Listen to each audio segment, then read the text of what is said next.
한 줄의 문장이 외교 지도를 바꿨습니다. 믿기 힘드시겠지만 유럽 전체 외교 전략이 한국 때문에 다시 쓰이고 있습니다.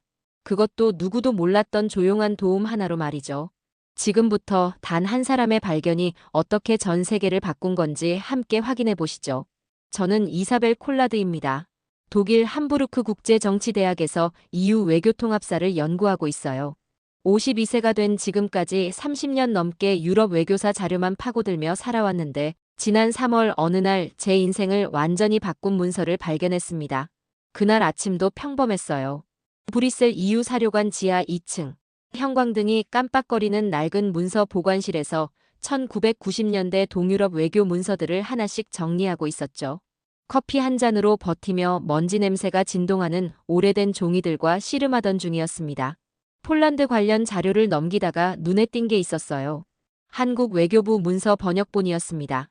1991년 3월 작성된 것으로 제목은 폴란드 공화국과의 경제협력 현황 보고였죠. 처음엔 그냥 넘어가려 했어요. 일반적인 외교 관례 내용들이 대부분이었거든요. 그런데 문서 마지막 부분, 정말 마지막 줄에 이런 문장이 적혀 있었습니다. 폴란드 공화국에 대한 1978년 경제차관 53억 원 상환 요구 포기 및 채무 탕감 처리 완료. 저는 순간 손에 들고 있던 커피컵을 놓쳤어요. 뜨거운 커피가 바지에 쏟아졌지만 신경 쓸 겨를이 없었습니다. 잠깐 뭐라고요?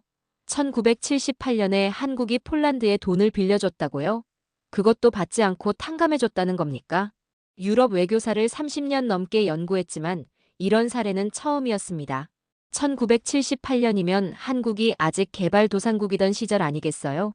제가 아는 1978년 한국은 박정희 정부 시절, 아직 세계에서 가장 가난한 나라 중 하나였어요. 1인당 국민소득이 1,600달러 정도였죠. 그런 나라가 유럽의 폴란드에 돈을 빌려주고 그것도 받지 않았다는 겁니다. 이게 말이 됩니까? 더 놀라운 건 그 누구도 이걸 공개적으로 알리지 않았다는 사실이었어요. 유럽에서는 원조를 하면 반드시 대서특필합니다. 독일이 동유럽을 도우면 모든 언론이 떠들어대고 프랑스가 아프리카에 지원하면 르피가로부터 르몽드까지 다 다뤄주거든요. 외교적 영향력을 얻기 위해서라도 그렇게 하는 게 상식이에요. 그런데 한국은 왜 말하지 않았을까요? 왜 생색을 내지 않았을까요?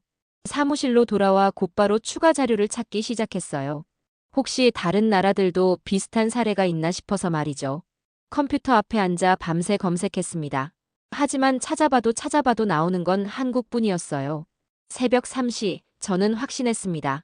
이건 단순한 우연이 아니라는 걸 말이에요. 한국 외교에는 우리가 전혀 모르는 완전히 다른 패턴이 있다는 걸요. 그 다음 날부터 저는 미친 사람처럼 자료를 뒤지기 시작했습니다. 브뤼셀만으론 안 되겠더라고요. 파리, 베를린, 심지어 런던까지 곳곳에 외교 사료관을 돌아다니며 한국 관련 문서들을 찾아봤어요. 파리 국제금융센터에서 첫 번째 발견이 있었습니다. 1982년 작성된 문서였는데 한국이 이집트에 제공한 차관 기록이 나와 있었어요. 역시 상환 요구 없이 탕감 처리됐다고 기록되어 있었습니다. 제 손이 떨렸어요. 베를린 외교부 문서고에서는 더 놀라운 걸 발견했습니다. 1985년 방글라데시 지원건이었어요. 한국이 홍수 피해 복구를 위해 차관을 제공했는데 역시 상환을 요구하지 않았다는 기록이 있었습니다. 이게 우연일까요? 영국 외무부 기록보관소에서는 1987년 아프리카 수단 지원 사례를 찾았어요. 이것도 마찬가지였습니다. 한국이 의료물자와 함께 차관을 제공했는데 몇 년 후 조용히 탕감 처리했다는 거였어요. 점점 패턴이 보이기 시작했습니다. 1978년부터 1991년 사이 한국은 적어도 5차례 이상 개발도상국들에게 차관을 제공했는데 모두 조용히 탕감 처리했다는 겁니다. 그것도 언론 보도 한 줄 없이 말이에요. 독일 외교부 동료 한스 밀러 박사에게 이 이야기를 했더니 믿지 않더군요. 이사벨, 그럴 리가 없어. 외교에서 공짜는 없다고. 하지만 문서는 거짓말하지 않거든요. 모든 자료가 같은 것을 말하고 있었어요. 가장 신기했던 건 한국 측 문서들의 표현이었습니다. 다른 나라들은 원조할 때 지원, 원조, 기여 이런 식으로 기록하는데 한국 문서들은 달랐어요. 상호 협력의 일환, 우호 증진을 위한 협력, 상호 이해 증진 이런 식으로 표현하더라고요. 마치 받은 게 있으니까 주는 것처럼 썼다는 거죠. 아니, 정확히는 우리도 언젠가 도움받을 수 있으니까라는 마음으로 쓴 것 같았어요. 프랑스 소르본 대학 장피에르 모로 교수님께 자료를 보여드렸어요. 교수님은 30년 넘게 국제개발 협력을 연구하신 분이거든요. 교수님도 깜짝 놀라시더라고요. 이사벨, 이건 외교사에 없던 사례야. 원조하고 알리지 않는 나라는 한국이 처음이에요. 더 놀라운 건 이런 패턴이 최근까지도 계속되고 있다는 사실이었어요. 2004년 인도네시아 쓰나미 때도 2010년 IT 지진 때도 한국은 조용히 많은 지원을 했지만 큰 소리 내지 않았거든요. 그제서야 확신했습니다. 제가 발견한 건 단순한 기록이 아니라 완전히 새로운 외교 방식이었던 거예요. 한국은 받을 때도 조용히 받고 줄 때도 조용히 주는 나라였던 겁니다. 4월 말, 저는 처음으로 한국행 비행기에 몸을 맡겼습니다. 30년 넘게 유럽에서만 연구해온 제가 직접 현장으로 가게 된 거죠. 동료들은 말렸어요. 이사벨, 문서로도 충분하잖아. 하지만 아니었습니다. 한국의 조용한 외교가 정말 무엇인지 알려면 당시 그 결정을 내린 사람들을 만나야 했어요. 문서는 사실을 말해주지만 그 뒤에 숨은 마음까지는 알려주지 않거든요. 인천공항에 도착했을 때 느낌이 묘했습니다. 1978년 폴란드에 돈을 빌려준 그 나라가 이렇게 발전했다는 게 실감이 안 났거든요. 서울 시내를 보면서 계속 생각했어요. 40년 전 이 나라는 어떤 마음으로 다른 나라를 도왔을까? 첫 번째 방문지는 외교부 기록보관소였습니다. 김영애 연구관을 만났어요. 30년 넘게 외교사 기록을 관리해온 분이었죠. 김 연구관에게 폴란드 차관건을 물어봤더니 의외의 답변이 돌아왔어요. 아, 그건 말씀이시군요. 당시 자료들이 아직 남아있어요. 사실 그런 사례가 폴란드만이 아니었거든요. 김 연구관은 서류함에서 몇 개의 파일을 꺼내 보여주셨어요. 정말로 여러 나라에 대한 비슷한 기록들이 있었습니다. 왜 이런 일들을 공개하지 않으셨어요? 제가 물었더니 김 연구관이 웃으며 대답하셨어요. 그땐 그게 당연하다고 생각했어요. 도움받을 때도 조용히 받았으니까 줄 때도 조용히 주는 게 맞다고 생각했죠. KUICA 본관에서 만난 박성민 전 부청장님도 비슷한 이야기를 해주셨어요. 그때는 우리도 받는 입장이었으니까요. 받을 때의 마음을 알고 있으니 줄 때도 조심스러웠죠. 상대방 기분이 상하지 않게 하려고 했어요. 가장 인상 깊었던 건 윤세훈 전 외교차관과의 면담이었습니다. 78세의 윤 차관님은 1990년대 폴란드 관련 업무를 직접 담당하셨던 분이에요. 종로구 어느 조용한 찻집에서 만났는데 차관님의 첫마디가 지금도 잊히지 않아요. 독일에서 오셨다고요? 그 일을 기억하는 외국인이 있다니 신기하네요. 윤 차관님은 차 한 모금 드시고 이어 말씀하셨습니다. 그땐 우리가 받았던 은혜를 돌려줄 타이밍이었어요. 1960년대, 70년대 우리가 얼마나 많은 도움을 받았는데요. 그런데 왜 공개하지 않으셨어요? 제가 물었더니 차관님이 부드럽게 웃으시더라고요. 보답은 조용해야 진심이 전달되죠. 떠들썩하게 하면 그게 진짜 도움이 아니라 자랑이 되거든요. 우리가 도움받을 때도 그랬으면 좋았을 텐데 싶었어요. 그 말을 듣는 순간 모든 퍼즐이 맞춰지는 느낌이었어요. 한국의 외교는 받을 때의 마음을 기억하는 외교였던 거예요. 도움받을 때의 그 간절함과 고마움을 기억하니까 줄 때도 상대방 입장에서 생각했던 겁니다.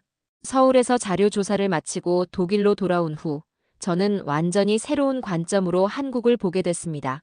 도움을 줬으나 아무도 모르게 한 나라라는 개념이 제 머릿속에 자리 잡혔어요.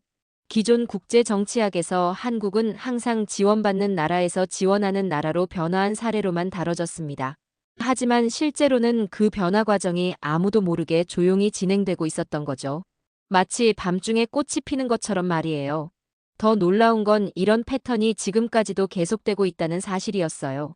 2004년 인도네시아 쓰나미 때 한국은 세계에서 네 번째로 많은 원조를 제공했는데 정작 국제 언론에서는 거의 언급되지 않았어요. 미국, 독일, 일본만 계속 보도됐죠. 제가 직접 당시 자료를 찾아봤어요. CNN, BBC, 르몽드 모든 주요 언론을 뒤져봤는데 한국 언급은 정말 찾기 어려웠습니다.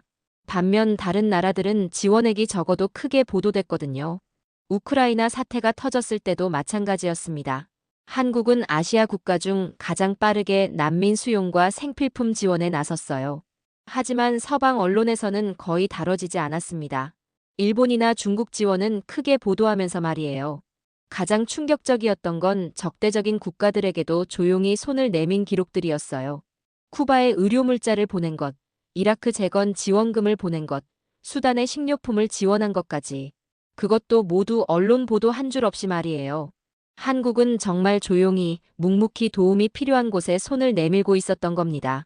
친구든 적이든 상관없이 도움이 필요하면 주는 나라였어요. 저는 이런 패턴을 사라진 이름의 외교라고 정의했어요. 도움은 주지만 이름은 남기지 않는, 영향력은 행사하지만 자랑하지 않는 외교 방식이었죠. 독일 외교부 동료들에게 이 이야기를 했을 때 반응이 엇갈렸어요. 어떤 이들은 비효율적이라고 했고 어떤 이들은 현명하다고 평가했죠. 하지만 모두가 동의한 건 하나였습니다. 이런 외교는 처음 본다는 거였어요. 한스 밀러 박사가 흥미로운 지적을 했어요. 이사벨, 한국은 외교에서 투자가 아니라 저축을 하는 나라 같아. 당장 이익을 보려 하지 않고 나중을 위해 신뢰를 쌓아두는 거지. 정말 그런 것 같았어요. 다른 나라들이 외교적 영향력을 즉시 현금화하려 할 때 한국은 조용히 신뢰라는 저축을 쌓고 있었던 거죠. 그리고 그 저축이 어떤 결과를 만들어내는지 저는 곧 알게 될 예정이었습니다. 2022년 7월 전 세계가 깜짝 놀란 뉴스가 터졌습니다. 폴란드가 미국과 프랑스, 독일을 제치고 한국과 442억 달러 규모의 방산 계약을 체결한 거예요. K2 전차 980대, K9 자주포 648대, FA50 전투기 48대까지 대규모로 구매하기로 한 겁니다. 유럽 외교가에서는 난리가 났어요. 왜 폴란드가 한국 무기를 사는 거야? 미국 M1 전차가 더 좋지 않나? 독일 레오파르트는 왜 안 샀지? 이런 의문들이 쏟아졌죠. 하지만 저는 뭔가 다른 이유가 있을 거라고 직감했습니다. 44년 전 한국이 조용히 빌려준 그 돈이 정말 이 계약과 관련이 있을까? 단순한 우연일까? 아니면 정말 신뢰라는 씨앗이 꽃을 피운 걸까? 궁금증을 참을 수 없어서 바르샤바로 향하는 비행기표를 끊었어요. 폴란드 국방부에서 만난 야누시 코발스키 국장의 말이 모든 의문을 풀어줬어요. 교수님, 우리는 단순히 무기를 산 게 아닙니다. 한국과 신뢰를 산 거예요. 무슨 의미인가요? 제가 물었더니 코발스키 국장이 진지한 표정으로 설명해줬습니다. 1978년 한국이 우리에게 차관을 제공할 때를 기억합니다. 소련 영향권 아래 있던 우리를 도와준 몇 안 되는 서방 국가였어요. 그것도 아무 조건 없이 말이죠. 하지만 그게 40년도 더 된 일인데요. 제가 되물었어요. 그래서 더 특별한 겁니다. 코발스키 국장의 눈이 반짝였어요. 미국은 우리가 나토에 가입한 후에야 관심을 보였고 독일은 EU 가입 후에 투자를 시작했어요. 프랑스는 우리가 시장 경제로 전환한 다음에야 손을 내밀었죠. 하지만 한국은 우리가 아무것도 아닐 때부터 도와줬거든요. 바르샤바 대학의 마렉 자코스키 교수도 비슷한 이야기를 들려줬어요. 자코스키 교수는 한국 폴란드 관계사를 연구하는 학자였는데 제가 독일에서 발견한 자료들을 보여주니 깜짝 놀라더라고요. 이런 기록이 있었군요. 저도 한국의 1978년 차관에 대해서는 폴란드 측 자료로만 알고 있었는데 한국이 왜 탕감해줬는지 이해가 안 됐거든요. 자코스키 교수가 말했어요. 이제 알겠네요. 한국은 그냥 돈을 빌려준 게 아니라 우정을 빌려준 거였어요. 폴란드 외교부 관계자와의 비공식 면담에서는 더 구체적인 이야기를 들을 수 있었어요. 우크라이나 사태로 우리가 급하게 방산 장비를 구매해야 했을 때 한국만이 우리 일정에 맞춰줄 수 있었어요. 미국은 3년을 기다리라고 했고 독일은 5년이라고 했거든요. 하지만 납기만이 이유는 아니겠죠? 제가 물었어요. 물론이죠. 그가 고개를 끄덕였습니다. 가장 중요한 건 신뢰였어요. 44년 전 우리가 어려울 때 도와준 나라잖아요. 그런 나라가 만든 무기라면 믿을 수 있다고 생각했어요. 그제서야 이해했습니다. 한국이 44년 전에 심어둔 신뢰의 씨앗이 이렇게 큰 열매로 돌아온 거였어요. 폴란드 입장에서 한국은 단순한 무기 공급업체가 아니라 어려울 때 도와준 오랜 친구였던 겁니다. 독일로 돌아온 저는 곧바로 보고서 작성에 들어갔습니다. 지난 8개월간의 연구 결과를 독일 연방 외교부와 EU 공동체 외교국에 제출해야 했거든요. 이건 단순한 학술 연구가 아니라 유럽 외교 정책에 영향을 줄 수 있는 중요한 발견이었어요. 보고서의 핵심 메시지는 간단했어요. 한국은 외교 전략에서 신뢰를 설계해낸 국가입니다. 무기보다 신뢰를 수출했고 그 신뢰는 30년 만에 경제와 안보로 돌아왔습니다. 독일 외교부 반응이 폭발적이었어요. 클라우스 슈미트 차관이 직접 저를 불러 면담을 요청했죠. 콜라드 교수, 이 보고서가 정말 사실인가요? 한국이 이런 식으로 외교를 해왔다는 게? 네, 모든 자료를 검증했습니다. 제가 답변하자 슈미트 차관이 깊게 고개를 끄덕였어요. 그렇다면 우리도 배워야겠군요. 지금까지 우리 외교는 너무 즉시적이었을지 모르니까 당장 결과를 원했던 것 같아요. EU 외교국에서도 비슷한 반응이었어요. 프랑스와 두포르 국장이 제 보고서를 읽고 흥미로운 제안을 했습니다. KOICA와 KDI 같은 한국 기관들과 협력 프로그램을 검토해보면 어떨까요? 그들의 조용한 외교 방식을 배워볼 필요가 있을 것 같은데. 저는 한국 외교부에도 이 소식을 전했어요. 윤세훈 전 차관님께 전화를 드렸더니 웃으시면서 말씀하시더라고요. 이사벨 교수님이 우리가 40년 동안 조용히 해온 일을 세상에 알려주시는군요. 이제 조용히 할 때가 아닌 것 같아요. 제가 답변했죠. 한국의 외교 철학을 세계가 배워야 할 때입니다. 특히 유럽이 말이에요. EU 차원에서 한국과의 외교 협력을 논의하기 시작했어요. 독일뿐만 아니라 프랑스, 이탈리아, 네덜란드에서도 한국의 신뢰 외교 모델에 관심을 보이기 시작했거든요. 제 보고서는 브뤼셀 EU 본부에서도 회람됐습니다. 며칠 후 우르줄라 폰데어 라이엔 집행위원장 사무실에서 연락이 왔어요. 한국식 외교 모델에 대한 브리핑을 요청한다는 내용이었죠. 가장 놀라운 건 폴란드 방산 계약 이후 다른 유럽 국가들도 한국에 관심을 보이기 시작했다는 거였어요. 루마니아, 체코, 핀란드에서 한국과의 협력 방안을 문의하기 시작했거든요. 그때 확신했습니다. 제가 우연히 발견한 그 문서 한 줄이 정말로 유럽의 외교 지형을 바꾸기 시작했다는 걸 말이에요. 2023년 1월 다보스 포럼에서 저는 한국 모델, 신뢰 기반 외교의 새로운 패러다임이라는 주제로 발표할 기회를 얻었습니다. 세계 각국의 외교관과 학자들이 모인 자리였죠. 솔직히 떨렸어요. 과연 한국의 조용한 외교가 세계적인 관심을 받을 수 있을까 싶었거든요. 하지만 발표를 시작하자마자 분위기가 달라지는 걸 느꼈습니다. 청중들의 눈빛이 달라졌어요. 한국은 40년 동안 세계가 모르는 사이에 신뢰 저축을 해왔습니다. 제가 말하자 웅성거림이 일었어요. 그리고 2022년 폴란드 방산 계약으로 그 저축이 현실화됐죠. 발표가 끝나자 예상치 못한 반응이 쏟아졌습니다. 노르웨이 외무장관이 먼저 질문했어요. 콜라드 교수, 한국이 정말 40년 동안 이런 방식으로 외교를 해왔다는 건가요? 우리가 몰랐던 사이에? 저는 자신있게 답변했습니다. 네, 그게 한국 외교의 특징입니다. 조용하지만 지속적으로 신뢰를 쌓아왔어요. 마치 농부가 씨를 뿌리고 기다리는 것처럼 말이죠. 캐나다 외교부 차관이 흥미로운 지적을 했어요. 그렇다면 우리가 지금까지 외교 효과를 잘못 측정해온 게 아닐까요? 즉시적인 영향력만 보고 장기적인 신뢰는 간과했을 수도 있고. 미넨 안보회의에서도 비슷한 반응이었습니다. 독일 국방장관이 제게 별도 면담을 요청했고 프랑스 외교부에서는 한국식 외교 모델 연구팀을 구성하겠다고 발표했어요. 가장 놀라운 변화는 한국에서 일어났습니다. 그동안 조용히 해왔던 외교 활동들을 정리해서 국제 포럼에 처음 공개하기로 한 거예요. 한국 외교부에서 조용한 외교 50년사라는 백서를 발간하겠다고 발표했죠. 유엔 본부에서도 움직임이 있었어요. 안토니우 구테흐스 사무총장이 한국의 사례를 비동맹 지원국 모델로 공식 등재하겠다고 발표한 겁니다. 유엔 보고서에 한국 사례가 최초로 포함되는 순간이었어요. CNN에서 저에게 인터뷰를 요청했어요. 지금 세계가 배우는 외교, K-외교라는 제목으로 특집을 만들겠다는 거였죠.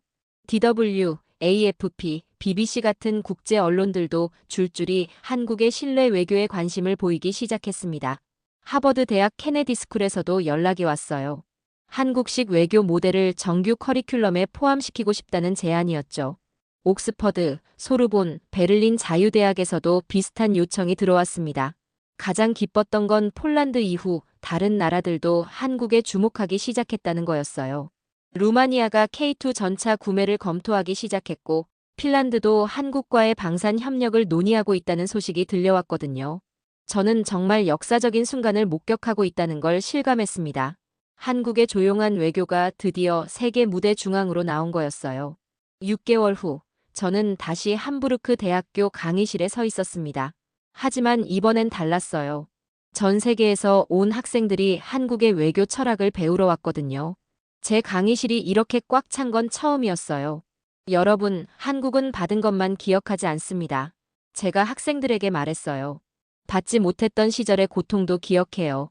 그래서 자신들이 받은 은혜를 받지 못한 이들에게 나누는 나라입니다. 학생들의 눈빛이 달라지는 게 보였어요. 특히 개발도상국에서 온 학생들은 더욱 진지하게 들었죠. 교수님, 그럼 한국은 언제부터 이런 외교를 시작한 건가요? 인도에서 온 라지 학생이 질문했습니다. 아마도 도움받기 시작했을 때부터일 거예요. 제가 답변했죠. 1960년대 한국이 세계에서 가장 가난한 나라 중 하나였을 때 말이에요. 그때 받은 도움의 소중함을 알기 때문에 줄 때도 그 마음을 기억하는 거죠. 나이지리아에서 온 아다 학생이 손을 들었어요. 그럼 한국은 지금도 그런 식으로 외교를 하고 있나요? 그렇습니다. 제가 미소 지으며 답했어요. 아프리카에 의료진을 보낼 때도 아시아에 기술을 전수할 때도 여전히 조용히 해요. 크게 자랑하지 않죠. 강해 후 한국에서 유학 온 김민수 학생이 저에게 다가왔어요. 얼굴이 빨갛게 상기되어 있었습니다. 교수님, 이 이야기를 유럽이 알아야 한다고 생각해요. 이건 한국의 기술이나 돈이 아닌 철학의 이야기니까요. 김 학생의 말이 맞았어요. 제가 지난 1년간 연구한 건 단순한 외교 사례가 아니라 한국이라는 나라의 철학이었던 거예요. 받았을 때의 마음을 잊지 않고 줄 때도 그 마음으로 주는 철학 말이죠. 며칠 후 한국에서 온 편지 한 통이 제 사무실에 도착했습니다. 윤세훈 전 차관님이 보내신 거였어요. 손글씨로 정성스럽게 쓰인 편지였습니다. 이사벨 교수님께. 교수님 덕분에 우리가 40년 동안 조용히 해온 일들이 세상에 알려졌습니다. 사실 우리는 특별한 걸 한 게 아니에요. 그냥 받았던 마음을 기억하며 줄 수 있을 때 조용히 준 것뿐입니다. 하지만 교수님이 이걸 철학이라고 불러주시니 뿌듯하네요. 편지는 이어졌습니다. 앞으로도 한국은 조용히 하지만 꾸준히 도움이 필요한 곳에 손을 내밀 것입니다. 그게 우리가 받은 은혜에 보답하는 방법이니까요. 받은 적 없는 은혜까지도 갚아나가는 나라가 되고 싶어요. 편지를 읽으며 눈물이 났어요. 한국은 정말 특별한 나라였습니다. 받을 때도 겸손했고 줄 때도 겸손한 나라. 그 겸손함이 결국 세계 최대의 신뢰를 만들어낸 거였어요. 지금 이 순간에도 어디선가 한국은 조용히 누군가를 돕고 있을 거예요. 언론에 나오지 않을지라도 세상이 알아주지 않을지라도 말이죠. 그리고 그 도움은 언젠가 다시 한국에게 돌아올 겁니다. 44년 전 폴란드에게 그랬던 것처럼 말이에요. 이 세상에는 소리 없이 선한 영향력을 퍼뜨리는 나라가 있습니다. 받은 은혜를 조용히 갚아나가는 나라. 그 나라의 이름이 바로 대한민국입니다. 지금 이 순간에도 한국은 조용히 누군가를 돕고 있을 겁니다. 언론에 나오지 않아도 누구도 박수치지 않아도 말이죠. 그리고 그 손길은 언젠가 다시 더 큰 신뢰로 돌아올 겁니다. 조용히 심고 천천히 피워낸 신뢰의 외교. 바로 그 철학이 오늘의 대한민국을 만들었습니다. 여러분이 지금 보고 계신 이야기는 단순한 과거의 기록이 아닙니다. 앞으로 세상이 주목하게 될 K-외교의 시작점일지도 모릅니다. 이 감동적인 이야기가 더 많은 분들께 닿을 수 있도록 좋아요, 구독, 그리고 알림 설정 잊지 말아주세요. 받았던 은혜를 조용히 갚아나가는 나라, 대한민국. 다음 이야기에서도 그 진심을 전해드리겠습니다. 감사합니다.